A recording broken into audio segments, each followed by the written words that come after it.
Meet Sitara. She just loves to dance. At schoolyard games, she more than holds her own.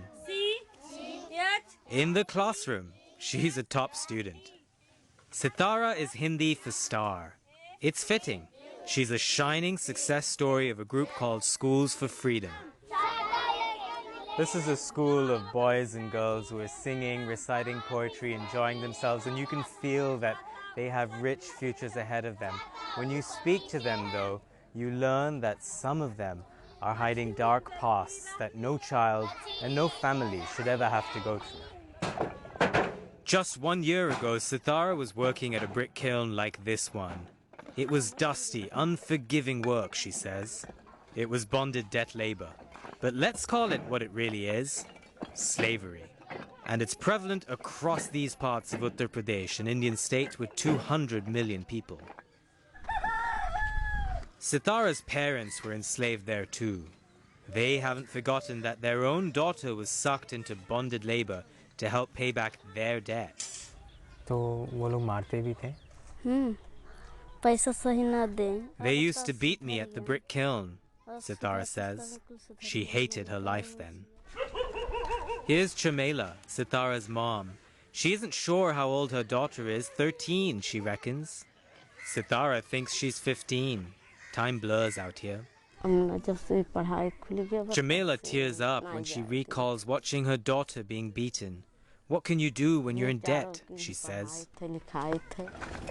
A big part of the solution here is awareness and education, and that's a battle being led by people like Peggy Callahan. She's the co-founder of Voices for Freedom, which runs and sponsors Schools for Freedom.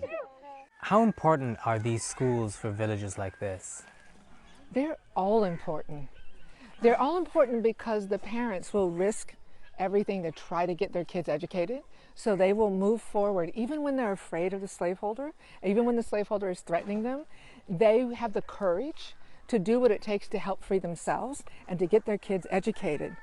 And because the bottom line, education is the greatest vaccination against slavery all over the world, and it is working miracles here. The miracle isn't complete. At the village we visited, Callahan says 84 people have found a way out of bonded labor.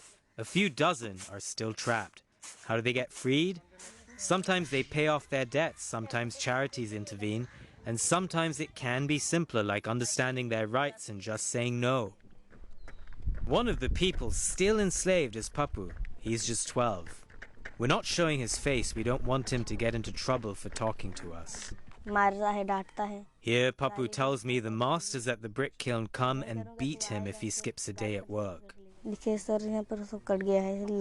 He shows me his fingers. They're almost sandpapered by brick. He has cuts, calluses. When he walks, his bare feet betray the scars of his life. But they haven't broken his spirit. Papu tells me he sneaks in an hour a day at the classroom. Sometimes, when the other kids line up to wash their hands, he joins in. The children get free hot lunches at the school. It's a marvel to see these kids fight the odds and still smile. At night, Papu practices the alphabet in dim light. He dreams of being a teacher someday. And here's Sitara again, cooking for the family. She knows her parents need to work late. Every day is hard in this village. Even when they're free, there are a million reasons for these children to just give up, to despair. And yet, the school is an example for Sitara. The Sitaras are an example for the Papus. This is what freedom looks like. This is what can be. Ravi Agrawal, CNN, in rural Uttar Pradesh, India.